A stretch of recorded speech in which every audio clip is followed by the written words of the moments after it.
의사가 절대 말해주지 않는 통풍에 대한 진실을 알려주는 헬스플러스입니다.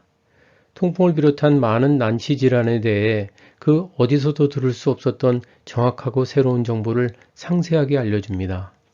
오늘 두 번째 소개 강의에서는 통풍의 치유를 막고 투병 의지를 꺾게 만드는 대표적인 오해에는 어떤 것들이 있는지 간략히 살펴보기로 하겠습니다. 구체적인 내용은 본 강의에서 자세히 다룰 예정입니다. 우리 채널은 자연의학을 기반으로 병을 일으킨 원인을 찾아낸 후 치유를 막는 요인을 제거하고 스스로의 자연 치유력을 통해 병을 극복하도록 도와줍니다. 별도의 강의에서 자세히 다루겠지만 통풍을 낫지 않게 만드는 가장 큰 오해 4가지에 대해 간략하게 살펴보겠습니다. 지금까지 너무나 당연하다고 받아들였던 것들이 대부분 엉터리이고 오히려 통풍의 치유를 막아왔다는 사실을 아십니까? 통풍의 치유에 가장 큰 걸림돌이 되는 대표적인 오해 4가지에 대해 간략하게 알아보도록 하겠습니다. 이 4개의 잘못된 생각만 바로잡아도 치유에 훨씬 가깝게 다가갈 수 있습니다. 지금도 많은 의사들이 여전히 요산을 쓰레기, 부산물, 폐기물 취급을 합니다. 하지만 요산에 대해 정말 몰라서 그러는 것은 아닌 것 같습니다. 요산은 노화와 만성질환의 가장 큰 원인인 활성산소를 없애는 강력한 항산화제 역할을 한다는 사실이 수십 년 전에 이미 입증이 되었기 때문입니다. 자, 의사가 다음과 같이 솔직히 말을 하면 선선히 수긍하고 평생 약을 복용할 환자가 과연 몇이나 될까요? 요산이 아주 귀중한 자산이기는 한데 과도할 때에는 문제를 일으킵니다. 따라서 요산이 지나치게 증가한 경우에 한해서 부작용이 많은 약을 복용하도록 권하고 있습니다만 약을 중단하면 당장 요산 수치가 올라가니까 어쩔 수 없이 평생 복용해야 합니다. 있는 그대로 이렇게 사실을 말하는 의사는 찾기 힘듭니다. 오히려 다음과 같이 얘기하는 의사가 더 많지 않을까요? 요산은 완전한 쓰레기니까 무조건 수치를 낮추는 것이 중요하고 생활 습관을 바꿔서 수치를 조절하는 것은 너무나 힘든 반면 약을 통해서는 아주 쉽고 편안하게 요산을 낮출 수 있으니 평생 약을 복용하면서 관리를 하도록 하세요. 이렇게 말을 하는 쪽이 환자를 설득하기가 훨씬 쉽지 않을까요? 아마도 대부분의 환자들은 의사들로부터 이런 식의 말을 들었을 것입니다. 통풍 환자 대부분이 갖고 있는 가장 대표적인 오해는 요산을 우리 몸에 불필요한 성분이라고 생각하는 것입니다.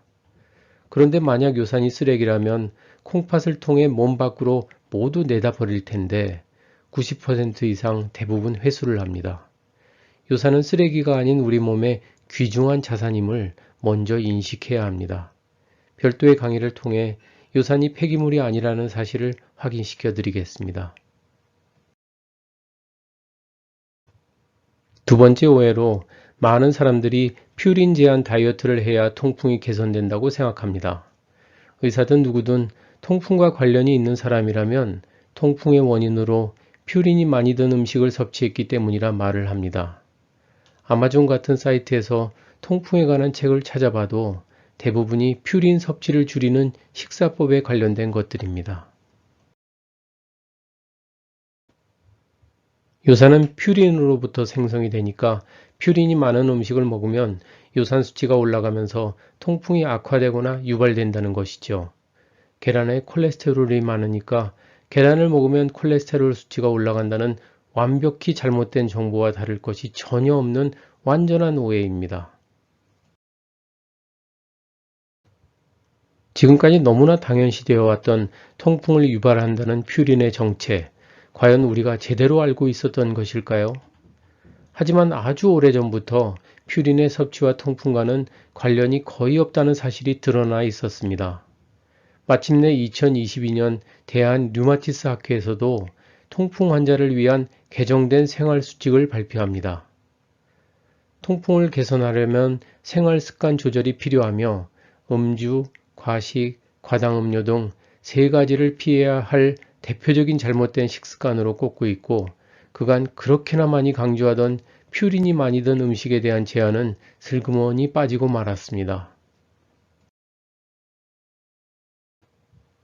하지만 아직도 거의 모든 책이나 강의에서 퓨린을 통풍의 원흉으로 생각하고 있고, 단순히 요산의 원료가 된다는 점에서 퓨린을 여전히 독극물 취급을 하고 있습니다. 헛다리를 짚어 엉뚱한 퓨린 제한 다이어트를 할 경우 당연히 효과가 나지 않으니까 이제 어떤 것을 해도 소용이 없다는 자괴감이 들면서 결국 모든 것을 포기하고 의사가 시키는 대로 약을 복용하게 되는 심각한 문제를 유발할 수 있습니다. 퓨린에만 집중한다면 생활 습관을 개선해서 통풍에서 원천적으로 벗어날 기회를 스스로 걷어차 버리게 되는 것이죠.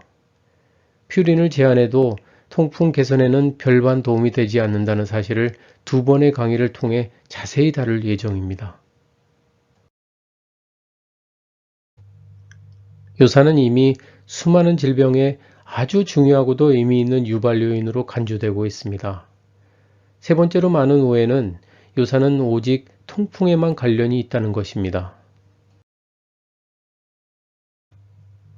지난 10여 년 요산과 만성질환과의 연관관계에 대한 연구가 아주 활발하게 이루어지고 있는데, 그 연구 결과를 보면 과도한 요산은 거의 만병의 근원이라는 결론이 나옵니다. 지나치게 증가한 요산은 통풍뿐만 아니라 고혈압, 당뇨병, 지방간, 관상동맥 질환, 심지어 치매 같은 정신질환과도 깊은 관련이 있다는 조사가 쏟아져 나오고 있습니다. 요산 수치가 높다는 것은 통풍뿐만 아니라 여러 만성질환의 발병 가능성에 대해 아주 심각한 경고등이 켜졌다는 것을 의미합니다. 요산 수치가 높아지면 통풍과 더불어 수많은 질환이 같이 오거나 이미 왔다는 사실에 대해 본 강의에서 좀 더 자세히 살펴보겠습니다. 통풍으로 진단받으면 의사는 맨 먼저 통풍은 절대 낫지 않는 병이니까 요산을 조절하는 약을 평생 먹어야 하며, 부작용은 당연히 심하지만 실보다 득이 많아서 삶이 다할 때까지 꾸준히 복용해야 한다는 점을 적극 강조합니다. 마지막 오해는 통풍은 낫지 않으며 평생 관리하며 살아야 하는 질병이라는 것입니다. 비단 요산 조절제뿐만 아니라 만성질환을 위한 다른 어떤 약들도 의사가 처음 처방할 때 늘 이런 식으로 말을 하죠. 혈압약을 평생 먹일 때도, 이상지질혈증약인 스타틴을 먹일 때도, 그리고 당뇨약도 마찬가지입니다. 이렇게 평생 약을 먹이기 위해 애쓰는 의사의 간절한 마음과 달리 통풍 환자의 50% 미만만이 요산 조절제를 꾸준하게 복용하고 있을 뿐입니다. 통풍 환자 중 혈중 요산 수치의 목표치인 6mg/dL 이하로 유지되는 환자가 34%에 불과하다는 통계 자료를 들면서 어떻게 하든 약을 먹이기 위해 노심초사합니다. 통풍이 낫지 않는 이유를 식습관, 생활습관, 스트레스, 운동 부족 등에서 찾지 않고 약을 제대로 복용하지 않는 것을 원인으로 돌리려 하고 있습니다. 게다가 당뇨나 알레르기 질환과는 비교할 수 없을 정도로 유전과 관련이 적은 병이 통풍인데, 마치 유전이 발병 원인의 상당한 부분을 차지하는 것처럼 말을 하면서 환자가 스스로 통풍을 이겨낼 수 있는 기회를 포기하게 만듭니다. 사실 거의 모든 만성질환은 절대 낫지 않으며 평생 관리나 해야 한다고 말합니다. 통풍 역시 그런 병 중 하나일까요? 당연히 그렇지 않다는 것을 여러 강의를 통해 말씀드리도록 하겠습니다. 단순히 통풍에 대한 지식만 정리한 것이 아니라 통풍 환자가 스스로 치유의 방향을 정할 수 있는 정확한 정보를 제공하여 쓸데없는 정보를 찾느라 귀한 시간을 소비하지 않게 하기 위해 이 강의를 계획했습니다. 자신의 병을 의사나 남에게 온전히 맡기고 싶은 분들에게는 이런 강의가 큰 도움이 안 될 수도 있습니다. 병에 대한 지식을 제대로 갖춘 후 병과 싸워도 낫기 힘든데, 심지어 잘못된 오해로 인해 엉뚱한 방향으로 대처를 할 경우 통풍의 치유가 불가능함을 항상 염두에 두어야 합니다. 지금부터의 소개 강의는 본 강의를 간단하게 요약해서 전반적인 내용을 파악할 수 있게 하기 위해 준비했습니다. 이 소개 강의만 잘 이해해도 통풍에 대해 지금과는 완전히 다른 시각을 가질 수 있을 것으로 생각합니다. 앞서 다뤘던 통풍 환자가 가장 많이 오해하는 것 중 특히 문제가 되는 세 가지에 대해 좀 더 자세히 살펴볼 겁니다. 제대로 된 정보를 가지고 제대로 대처해도 낫기 힘든 것이 통풍이란 질환인데 엉뚱한 정보를 가지고 헛다리를 짚을 경우 치유를 기대하기는 불가능합니다. 분명히 오른쪽 다리가 가려운데 왼쪽 다리를 긁거나 심지어 옆에 있는 남의 다리를 긁어서는 가려움증이 사라지지 않죠. 병을 이겨내는 데는 정확한 정보가 무엇보다 중요합니다.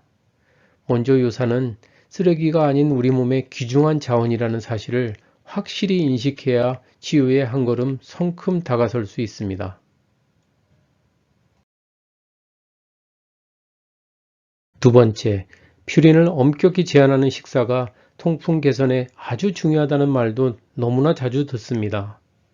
대부분의 의사들이 퓨린을 강력히 제한해야 한다고 주장하지만 최근 들어 그 기조가 많이 바뀌고 있습니다. 통풍의 개선이나 치유를 위해 퓨린을 제한해야 한다는 말이 슬며시 사라지고 있는 것입니다. 특히 통풍의 최신 정보를 전하는 의사들은 이제 퓨린에 대해 거의 언급을 하지 않습니다. 퓨린 제한 다이어트가 왜 통풍 개선에 큰 도움이 안 되는지 좀 더 자세히 살펴보겠습니다.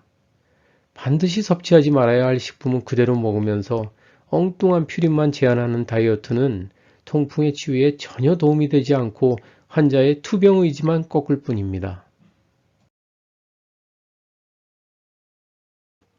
마지막 가장 큰 문제는 요산이 오직 통풍에만 관련이 있다는 오해입니다.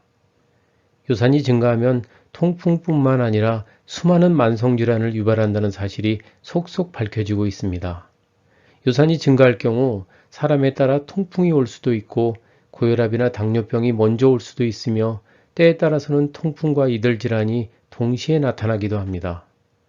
만약 요산 수치가 기준 이상으로 상승해 있다면 통풍뿐만 아니라 고혈압, 이상지질혈증, 당뇨병, 지방간, 관상동맥 질환 등에 대해서도 깊은 관심을 가져야 하겠습니다. 요산은 쓰레기다. 퓨린 제한 다이어트를 해야 한다. 요산은 통풍에만 관련이 있다라는 이 세 가지 오해를 완전히 깨부숴야만 통풍 극복의 새 지평이 열리게 됩니다. 우리 몸에 해악만 끼치는 요산이라면 왜 요산을 몸에 쌓아두도록 진화를 했을까요? 인간이 생존에 불리한 쪽으로 진화할 리가 없으니까 요산을 배출하지 않고 몸에 대부분 남겨놓는 데는 틀림없이 무슨 유리한 점이 있었을 것입니다. 인류의 조상인 영장류는 6천만 년 전 비타민 C의 합성 기능을 이룬 후 1300만 년 전 기후가 아주 추워지면서 생성된 요산을 대부분 몸에 남겨놓는 쪽으로 진화했습니다. 뒤에 본 강의에서 좀 더 자세히 살펴보겠지만 요산이라는 아주 강력한 항산화제를 몸 밖으로 배출하지 않고 유지하도록 한 이유는 크게 두 가지입니다. 첫째, 과일이나 채소로부터 비타민C를 얻기 힘들 때 이를 대신하여 항산화제의 역할을 하기 때문입니다. 비타민C의 합성 기능이 사라진 후 기후가 갑자기 추워진다든가 해서 비타민C의 섭취가 어려워지면 요산을 통해 비타민C의 역할을 수행하고자 요산을 남기는 쪽으로 진화한 것입니다. 두 번째, 요산이 가다해지면 몸은 지방을 축적하는 모드로 바꾸어 기아에 제대로 대비를 할 수 있게 만들어줍니다. 인류가 기아로부터 해방된 것은 원시 인류가 출현한 300만 년이 돼 아주 후하게 계산한다고 해도 1만 년, 사실상 100년도 되지 않습니다. 기아가 닥쳤을 때 지방을 합성하고 지방의 소모를 줄이는 것은 생존에 가장 중요합니다. 그런 측면에서 본다면 요산을 몸에 남기는 것은 인류 생존에 크게 기여한 아주 중요하고도 의미 있는 진화였습니다. 하지만 현대인의 경우 지방 축적을 돕는 요산의 두 번째 역할로 인해 통풍을 비롯한 수많은 질환을 유발하게 된 것입니다.